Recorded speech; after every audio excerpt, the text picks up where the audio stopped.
Thank you. Thanks, everyone. Now, this is the second time I've been on after the business cards get pulled out the box. I don't know how I can compete with that. So it's great to be here this afternoon and to talk a little bit about the future. I know it's a little bit challenging, perhaps, to think about the future given the current circumstances in which we find ourselves. So, no doubt there are some very immediate things that you're all doing in order to combat the current situation. But at the same time, I know everyone's thinking about what might lie ahead and when the market comes back, how they might be positioned. And certainly, this presentation is very much thinking about the future and not kind of casting things out too far, so it's kind of unrealistic or kind of lacks credibility, but certainly thinking ahead and thinking to some of the trends and some of the things that we've learned from talking to people around the world that might impact and inform how all of you might start to think about your businesses and brands. And look, what I should say is that it's very difficult to cover absolutely everything in 20-25 minutes or so. So this is just a bit of a snapshot, if you like. I'm so more than happy to talk more with all and any of you at a later date. So one of the problems about thinking about the future is it's very easy to kind of stand up here, having done enough rehearsal, and make it sound quite convincing, or at least I hope I'll make it sound convincing, because you're talking about things that don't necessarily exist. And certainly at FutureBrand, we spend a lot of our time thinking about the future, but at the same time anchoring it in the present. And a lot of our work is about how do you get from present brand to future brand, and what's the shift that you need to effect to get you from one to the other. And so what I've been very mindful to do as part of this presentation, especially given the current circumstances, is to try and anchor things in the present so that we can see a pathway from where we are today to where we might be in the future and in different potential scenarios. The other thing that, and the other thing is, how we've then kind of taken the insights from the various discussions we've had around the world.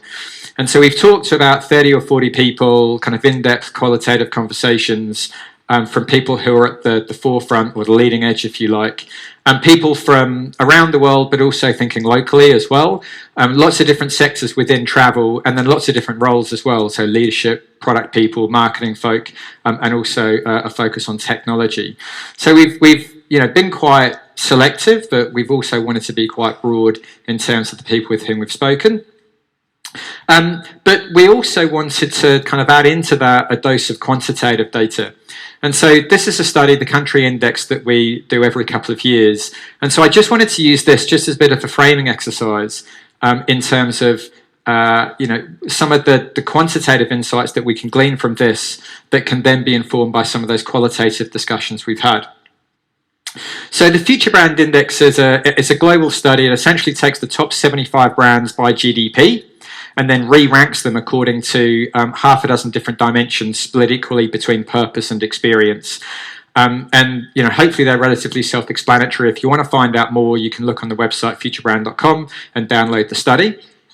And for what it's worth, this is the top 20 as they currently stand. Japan is still there, no surprise. Then a bunch of Scandinavian countries and Canada and Germany. And I think, all of those countries kind of share similar traits around quality of life and value system.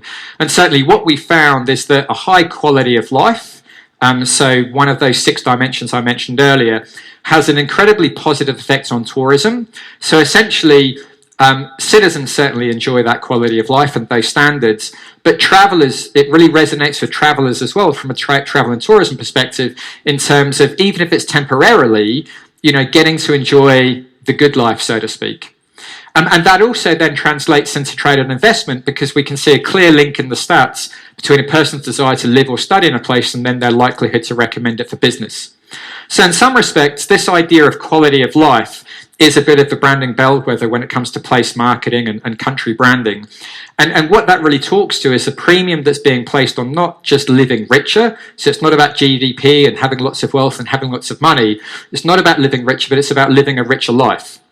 And where this gets really interesting is that, people aren't deferring living that richer life until retirement and having things on a bucket list. So from talking from a head of marketing of a destination brand, a big country brand, the world's never been so close, never been so connected. Trips that were once bucket list, they're now going there this year.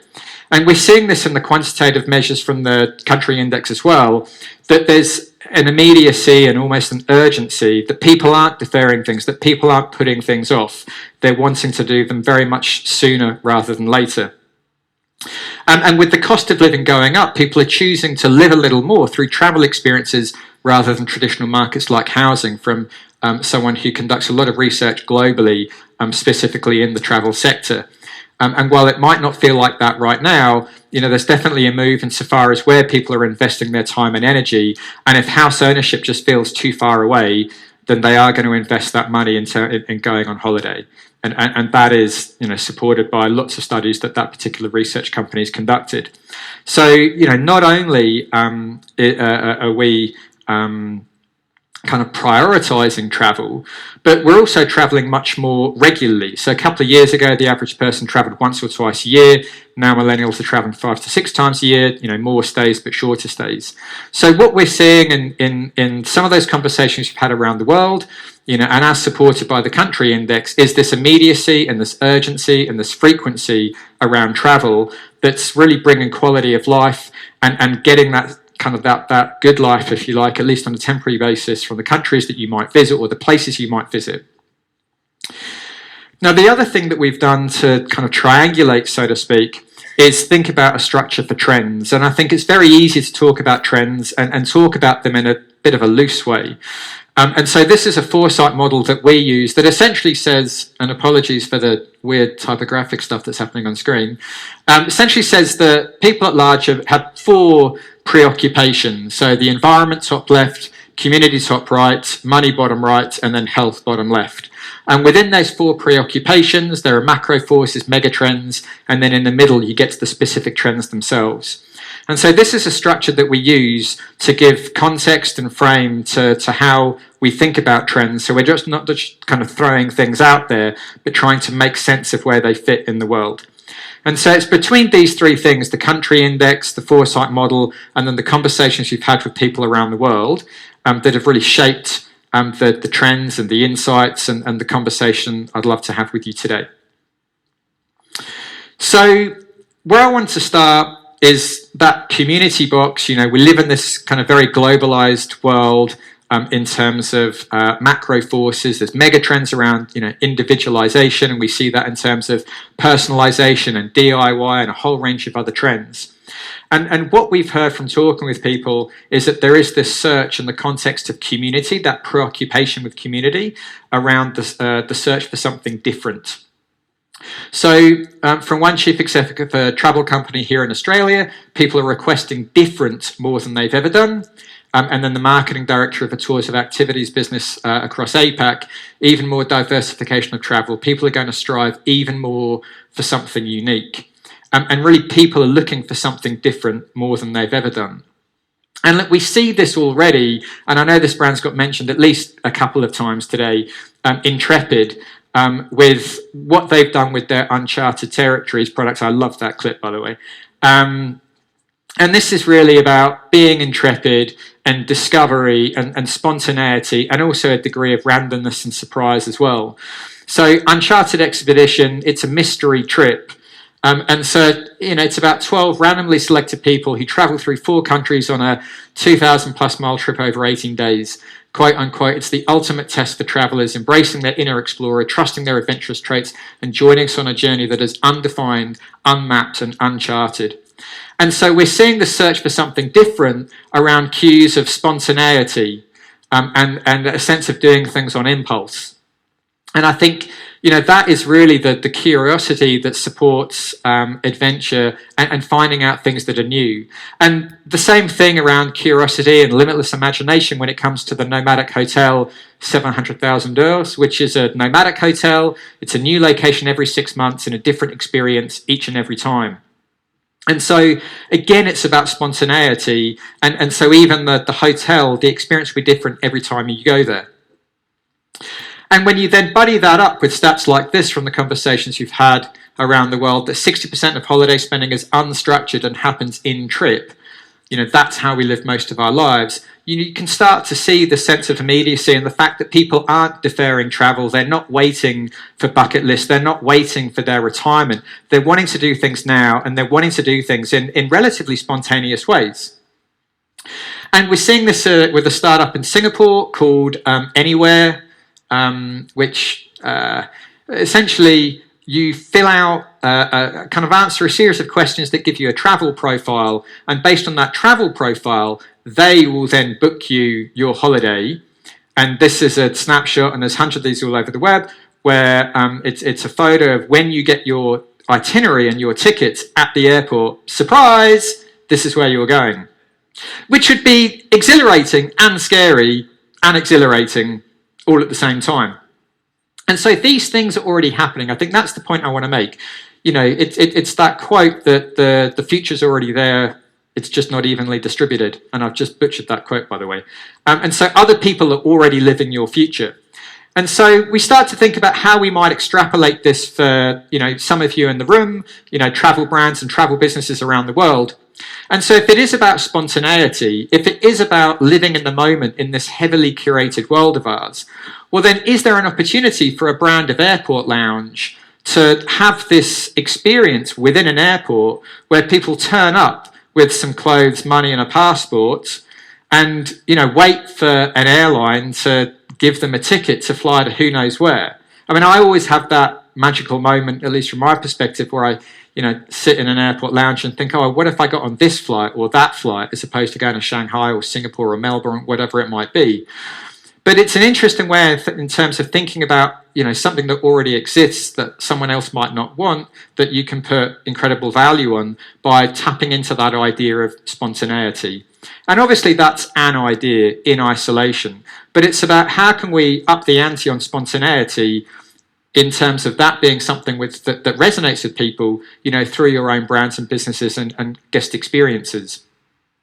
And then the other way of thinking about it, again, is flipping something that already exists, which is, the infamous $2,000 that Ritz-Carlton employees have to spend on, fixing something or other or making a guest experience memorable in some way. And rather than that being about reliability and fixing the experience in some way, what if it was $2,000 for a random act of kindness? And again, just flipping things a little, taking a different perspective and understanding, what we're hearing about spontaneity and immediacy and urgency and surprise and delight, how that might inform things that you're currently doing, little nudges or little hacks that actually might put a completely different perspective on your brand or go-to-market. So then, again, around this idea of community, there's lots of discussion that we're finding around the world in terms of traveling solo or traveling social. And so travel solo, fueled by those millennial drivers of spontaneity or individualism, as well as changing demographics. And so we're hearing lots and lots about more solo travel than ever before. And then also social travel. So families realizing there's only a certain amount of time you have together. More than ever, people are saying, I want to show my kids this, or I want to do that with my friends. And then also choosing holiday parks. And I found this quite interesting because I must admit, I've only kind of stayed a couple of times in holiday parks. When you stay in a hotel, you don't knock on the door of the person's room next to you and introduce yourself, ask them where they've come from, and if you can have a look around their room. That's what happens in holiday parks, and people really value that. And so I find it interesting, this kind of dichotomy, if you like, of people going it alone or going together. And there's no doubt a presentation in each of those that would be equally as long as this one. But I suppose I'm more interested in something a little bit more speculative that's already happening, which is, going on holiday with a robot. So we currently do this, and Marketing Director of Tours and Activity, and in fact this is from Klook, so Jonathan, who's in the room somewhere, and I did tell him I was going to mention that, I think. So, that you travel with technology as a companion. So this happens at the minute because we've all got phones in our pockets. But as things stand, Google's done a great job, not that Michelle talked about it earlier today, in terms of aggregating lots of content so that you can really plan everything about your holiday in the one place. and it's incredible how much Google knows about you, if you let them, etc., etc. But kind of rather fascinated by this idea that maybe we will take an actual robot with us on holiday. And we kind of have it anyhow, insofar as you might check in through some automated system, or you might go to a hotel where it has a robot that will turn up and do room service or whatever it might be. But the role that technology will play if you are traveling solo or even together in terms of facilitating that experience in some way or other. But perhaps more interesting is the flip side of that, insofar as what technology can afford us to do insofar as being more human. So if we're automating a lot of things, it enables us to be much more human, or at least emphasize those more human moments and interactions, because we're not doing the automated stuff. And certainly what we've heard from a lot of the conversations is that there's so much more than ever that's happening in destination. It used to be that it was all about booking the trip, and then you just kind of figured out for yourself when you were in destination. But now there's so much happening that's in destination. Is that an opportunity to really frame up the future of a travel agent insofar as their role in that experience, not just being pre-trip but also in destination? And whether it's tech-enabled or an actual person, almost like a personal valet with whom you can go on holiday, and that balance of technology and the kind of the human engagement that goes all the way through the travel experience from start to finish. And so, yes, we might be traveling in kind of different configurations, and we can talk about, Airbnb and catering for families and luxury bunk beds and all these kinds of things. But I don't think we'll ever be traveling alone again. It's the role of technology to provide us with that companionship in whatever shape or form that might mean. Then the environment. So it'd be very difficult to talk about the future without talking about the environment and treading lightly on the earth and so on. And certainly Fligskam and flight shame is an increasingly prevalent thing that we see in the media, and it is having an impact. So Klook certainly see rail as one of their fastest growing areas, and Japan Rail particularly being one of the most popular activities booked from Australia, because there is more awareness of health associations, more environmentally friendly, more media about airlines and impacts on the environment. And so it's important, and this point here picks up on it, that it's not just about the health of the environment, but also the health of us as individuals. And so when we think about the environment, we're thinking about both. And look, it's easy, or not easy, but it's relatively straightforward to talk about more environmentally friendly modes of transport, or again a whole other presentation around what Boeing and others might be doing in terms of alternative fuels and lighter planes and electric planes and those sorts of things. And they might be kind of some way further off into the future. But I think more immediately, I think there are some interesting things that we can do. And so if it's not just about where you're going, but actually how you might get there, the travel experience itself and how you get from A to B, well, for some people, it isn't about getting from A to B as quickly as possible. It is actually about the journey, and certainly a lot of people ride the train so you can stare out the window, have some mindfulness, and just relax and reset. And so if you fly aircraft slower, you burn less fuel, and that is more environmentally friendly relative to flying it really, really quickly. And so an idea that we've been talking about with a regional airline, because I think that's the most appropriate place where this can live, is that it's essentially the low-flying version of a train journey. That if you fly slow and low across Australia, not only is that more environmentally friendly, but it's a more relaxing journey. And for some people, they would love to fly low and slow from Sydney to Dubbo and look outside the window and take it in. And it gives you a unique perspective on the country, whichever country it might be, that you just wouldn't get from any other mode of transport. And I, having worked on Snowy Hydro many years ago, I always get a kick out of seeing the Snowy Hydro when I fly between Sydney and Melbourne, because I'm like, God, the thing's so bloody big. And so, again, it's just an interesting perspective in terms of how you can think about that travel journey and actually turning a bit of a challenge into an opportunity when you frame it differently around what kind of experience you might be thinking of. Now, of course, there's lots of different calculators for how you might calculate your carbon footprint and offset it, etc., etc., etc. And clearly there's a really serious environmental thing that we need to do. As someone mentioned earlier, we're living like we've got 3 planets rather than 1. I totally agree. Not that I'm a scientist or anything like that. But again, kind of parking that for a moment, as important as it is, it's not just about the health of the planet, but it's also about the health of all of us as individuals. And that's where Fairfly is super interesting. Again, someone perhaps living our future already, which is basically how do you book travel for your employees in a way that takes into consideration their mental and physical health and well-being, so that they don't have massive lay-bys or horrible time differences in terms of getting from A to B. And I think this is important, and there's another example coming up in a few slides' time, because it isn't just about consumers, it's about business travelers as well. And I think business travel is a really interesting thing, especially given the current circumstances, around how we make that more productive. And so again, what are the ways in which we construct flight schedules, for our people and look after them in a way that keeps them healthy and well.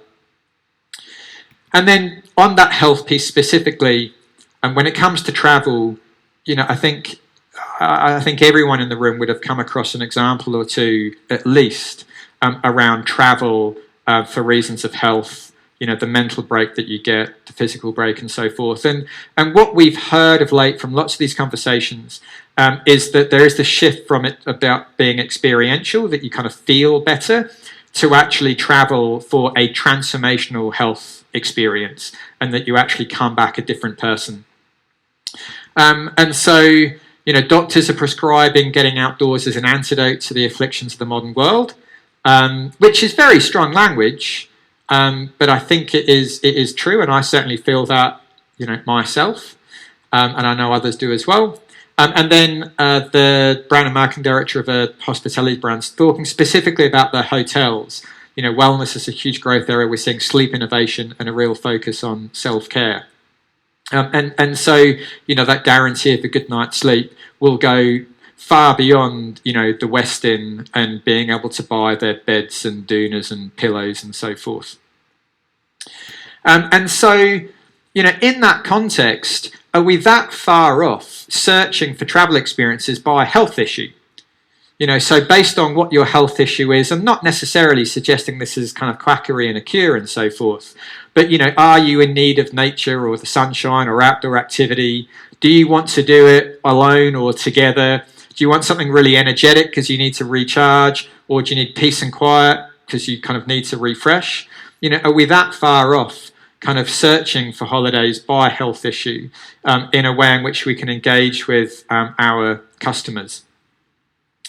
And another B2B brand that I think is doing this particularly well is an in-destination brand, Jack and Ferdy, who essentially, when you're traveling for business and have the 2 hours here, an hour there, 3 hours elsewhere, kind of fit in travel and tours and activities around that.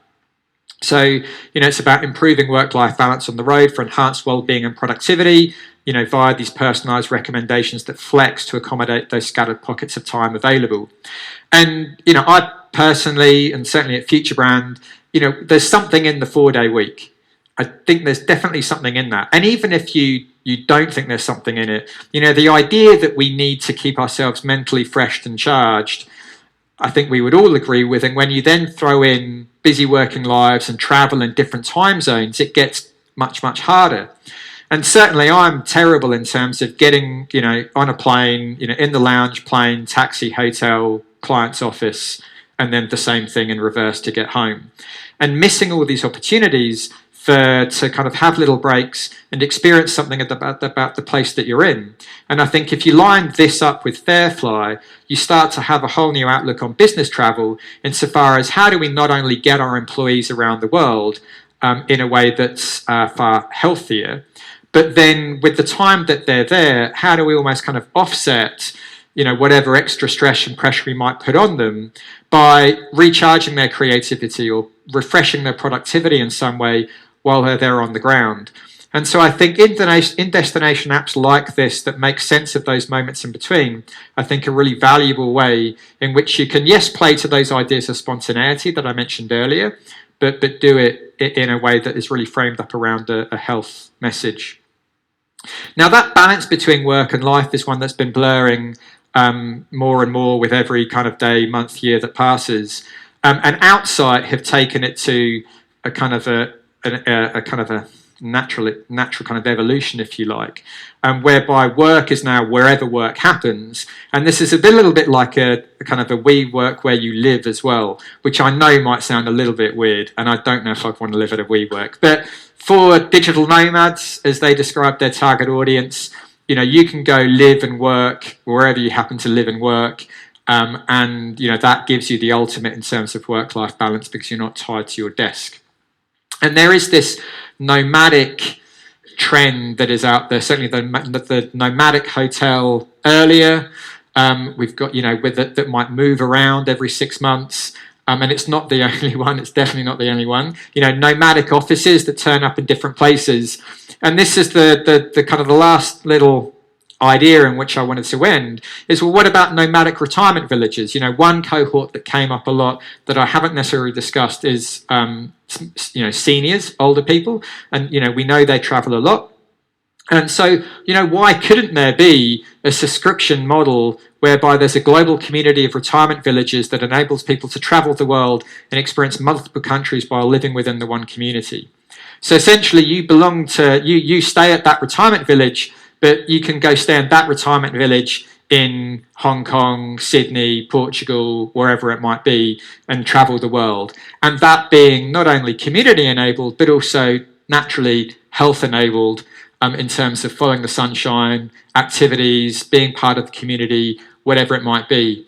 And I think, that's a good example of how we can extrapolate some things that are happening right here, right now, to other cohorts, other ideas, other opportunities.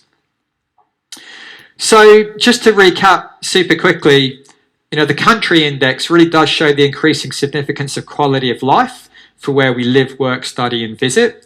And I think that idea of quality of life and the kind of experiences that people want to have as offered by different places and spaces around the world is, becoming all the more important. You see it in that top 10 list in terms of, Scandinavia, kind of the countries of Scandinavia, Japan, and so forth. And secondly, people are making personal choices to live those richer lives now. They're not deferring it. They're not waiting till retirement. They're wanting to do it now. It's more spontaneous. It's more immediate. It's more urgent. Then in terms of how they do that, well, there are certain big picture preoccupations that shape their outlook on the world, and consequently, why, where, and how they might travel.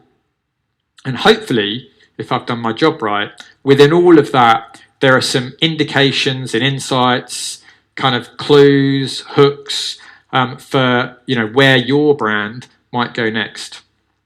So that's it from me. I know that was very fast and furious, and there's lots more besides, but hopefully that gives you a little bit of a flavour of all the conversations we've had around the world with a little bit of data and a little bit of the future thrown in for good measure. So thank you very much.